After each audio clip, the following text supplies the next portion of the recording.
So welcome back, my little subscribers. In this video, I want to talk about my experience with medium format with the Fuji GFX system.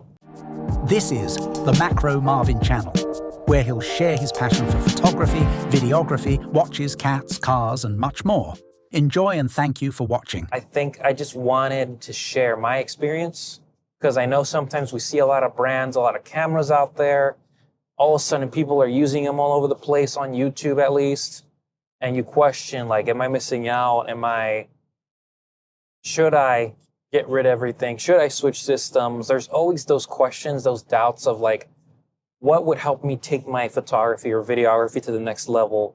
And it's always going to go back to your skill and being comfortable with the tools you use, knowing your tools. Invest in what makes sense for you.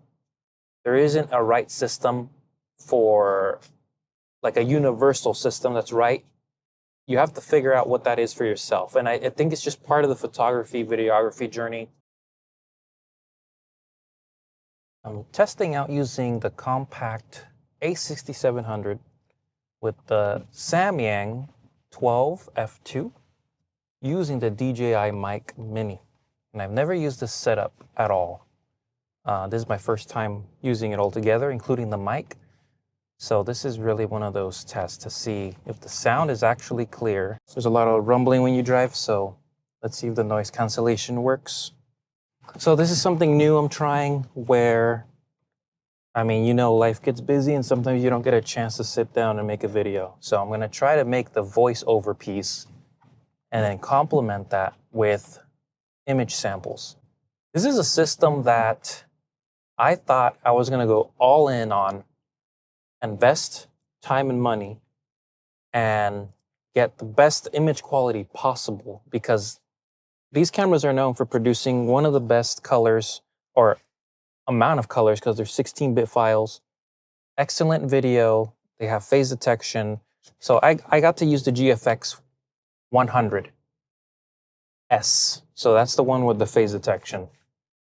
And at first, I had not really completely given up on all my other systems. I've been using Sony for a long time.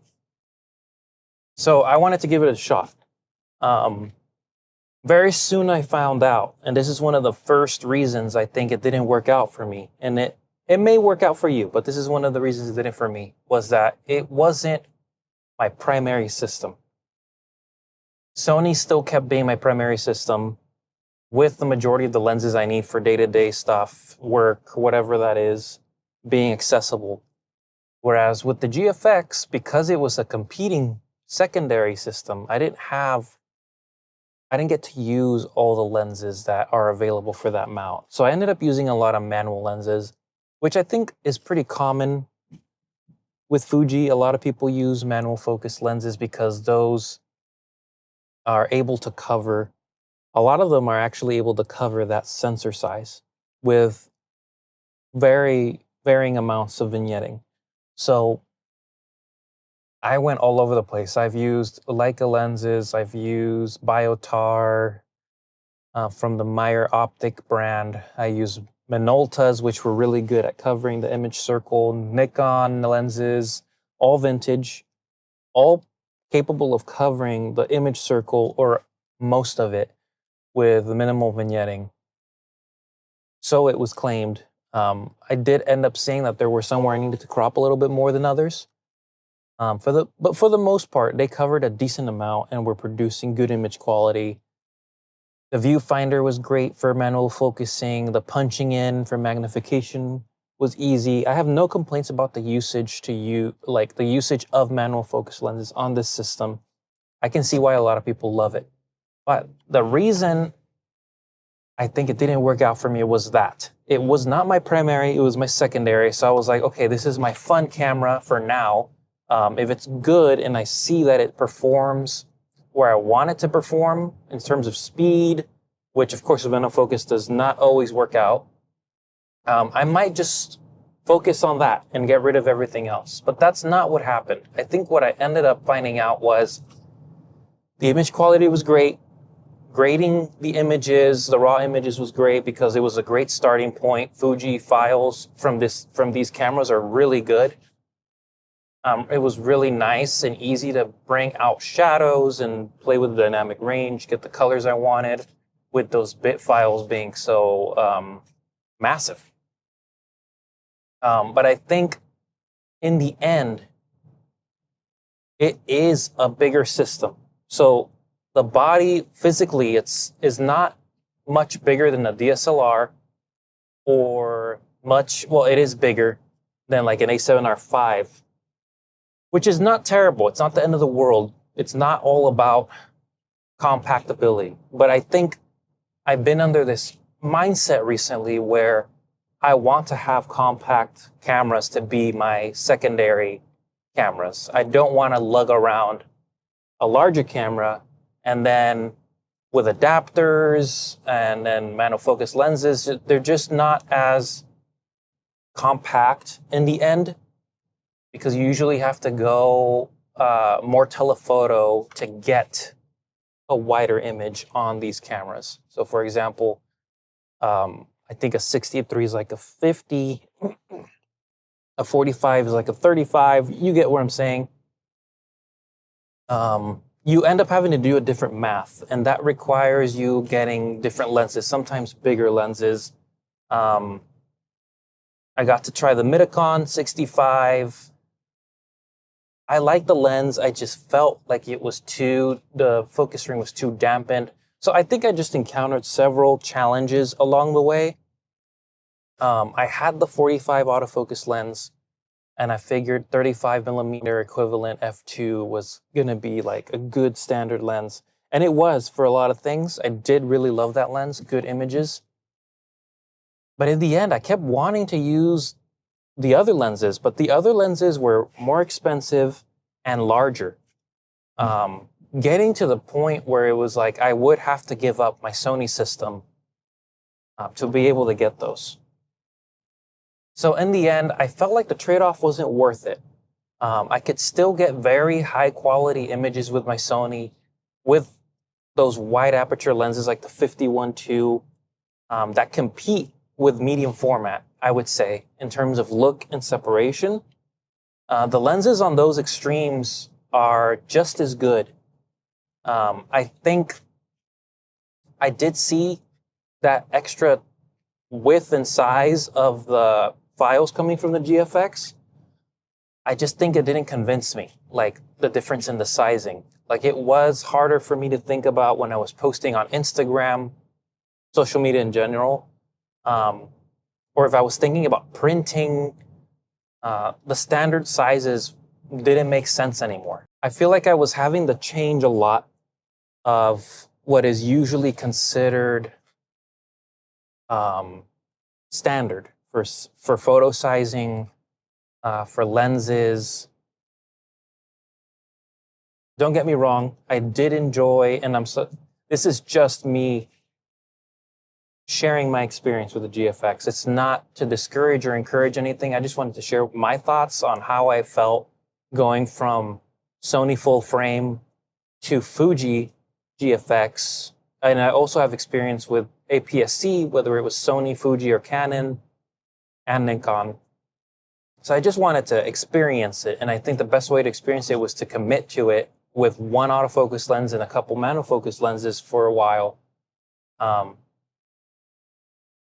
So in the end, I don't think I was convinced by having 100 megapixels. I think the 60 megapixels that the A7R5 offers is more than enough. Colors, I mean, Sony has great dynamic range. If I'm trying to do a comparison of what I have versus what I was experiencing, other camera systems can provide just as much image quality, professional image quality, and they have done so for many years. So I think GFX, like many have said, it is a very niche product. I think as a experimental camera, I did enjoy it. I just didn't see myself carrying that camera around. And then seeing the sizes of the other lenses that I would need to get the equivalents that I have in Sony or any other full frame system, they just felt a little bit more cumbersome to me chunkier, great grip. The camera has great ergonomics. I will say that. Okay, so enough ranting about reasons it didn't work for me. I think these reasons a lot of you might disagree with, because you have to compromise, you have to adjust when you're changing systems. I think personally, I didn't see the value in investing more time and more money in this system because it didn't bring me, I don't think I was feeling the same satisfaction or ease of use. And I realize that we're spoiled with the autofocus that Sony provides. It's not all about autofocus. I will say using the Fuji system made me a better monofocus lens user. And I had already had experience using a lot of monofocus lenses because I love the affordability and the access that they provide. This camera made me better at using them. So I have no complaints on using monofocus, but I think just in general, I don't know, it just didn't feel as easy to use or as straightforward as what I wanted my secondary camera system to be. And I think it's just that. It was competing with my other cameras. If you go all in on GFX and that is your primary system, I think it makes sense because then you do have the availability of your funds to go out and get every equivalent lens that you need. I think I was just dealing with having to use alternatives. And I think that's been a big issue in my photography journey. Not having the funds to get every lens that I actually needed, always going for alternatives, always makes you feel like you're missing out and that you're cheaping out on getting the alternative that is not really going to fulfill what you want. So like ideally, I would have wanted to use the zoom lenses to see the difference in using those. I know they have an equivalent that was like a 24 to 50, or I forgot what the equivalents were. There was like a 70 to 200 version. Not exact, but you know what I mean. I think using those key lenses would have been a more complete experience. So my advice to you, to kind of wrap this up, because I know I'm rambling now, just reflecting on it, is that if you're going to try a new system, you do at a certain level need to invest or at least try out a variety of lenses that you feel like you would actually use and need day to day for the type of photography or video that you do.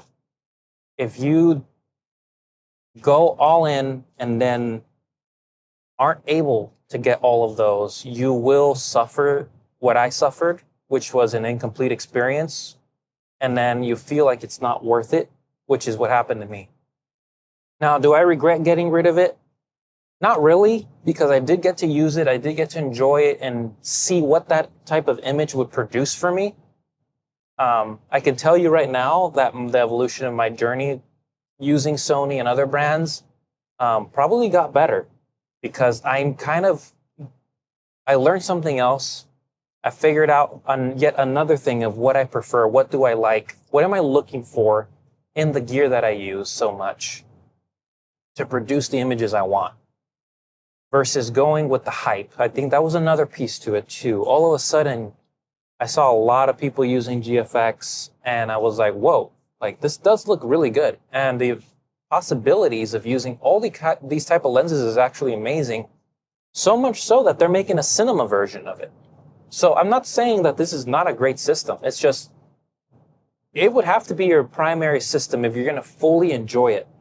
If you're not going to go all in and it's your secondary or third, I think there will be gaps because, unless you have a lot of money to spend on these things, it comes with a price to enjoy the system completely.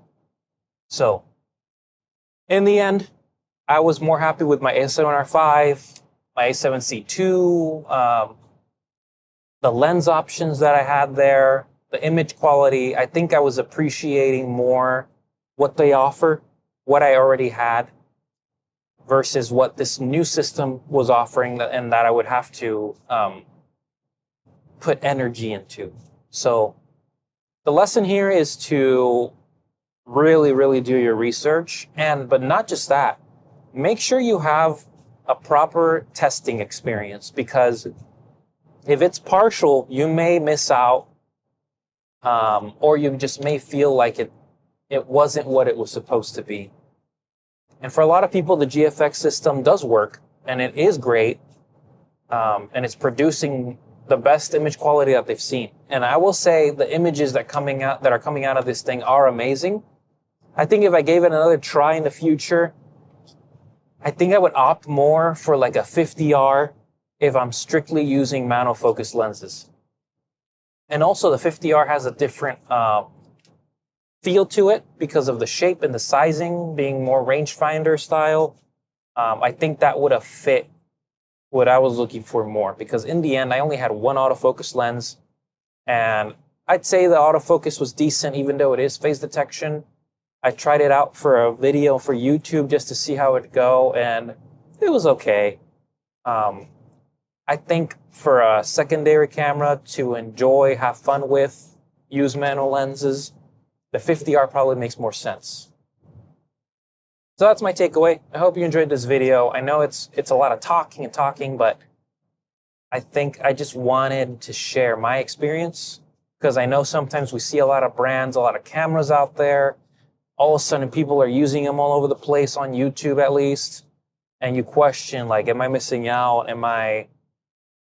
Should I get rid of everything? Should I switch systems? There's always those questions, those doubts of like, what would help me take my photography or videography to the next level? And it's always going to go back to your skill and being comfortable with the tools you use, knowing your tools. Invest in what makes sense for you. There isn't a right system for like a universal system that's right. You have to figure out what that is for yourself. And I think it's just part of the photography, videography journey. But I don't regret it. I'm happy I got to experience that. And in my next video, just reflecting on cameras that I've experienced, I'm going to talk about how, right after moving away from GFX, I shifted from Sony to Leica, which is another one of those very hyped cameras. But I'm going to explain why. After using the Q2 and selling the Q2, what brought me back to Leica and wanting to experience it. And why I think this is actually going to be the system I use longer term. So I'll get more into that in a different video. But thank you for watching. Hope you enjoyed.